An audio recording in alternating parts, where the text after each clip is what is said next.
शिक्षण क्षेत्रातील ताज्या घडामोडी पहा फक्त KB न्यूज TV महाराष्ट्र या चॅनलवर। राज्यातील खाजगी प्राथमिक शाळेतील शिक्षकासाठी शासन आदेशानुसार कॅशलेस योजनेचे आदेश शिक्षण संचालनालयाने तात्काळ पारित करावे।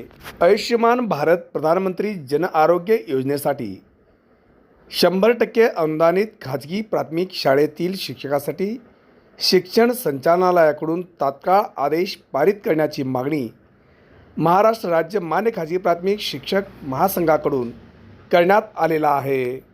राज्यातील 100% अनुदानित खाजगी शाळेतील शिक्षक शिक्षकेतर कर्मचाऱ्यांना आयुष्यमान भारत प्रधानमंत्री जन आरोग्य योजनेखाली वैद्यकीय खर्चाचे लाभ देण्याबाबत सिद्धेश्वर सपकाळ कक्ष अधिकारी महाराष्ट्र शासन यांनी नुकतेच दिनांक 25 फेब्रुवारी 2026 रोजी आयुक्त शिक्षण महाराष्ट्र राज्य यांना आदेश पारित केलेला आहे।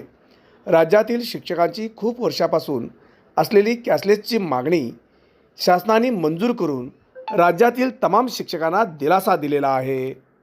पण शिक्षण संचालनालयातील डॉक्टर सुचिता पाटेकर, शिक्षण उपसंचालक अंदाज व नियोजन माध्यमिक व उच्च माध्यमिक यांनी दिनांक 3 मार्च 2026 रोजी माध्यमिक शिक्षणाधिकारी शिक्षण उपसंचालक यांना आदेश पारित केलेला असून त्यात प्राथमिक शिक्षणाधिकारी यांना आदेश नसल्याने प्राथमिक शिक्षक संभ्रमात असून तात्काळ प्राथमिक शिक्षणाधिकारी यांना आदेश होऊन राज्यातील प्राथमिक शिक्षकांना दिलासा द्यावा अशी मागणी शिक्षक महासंघाकडून प्रसिद्धी पत्रकाद्वारे करण्यात आलेली आहे।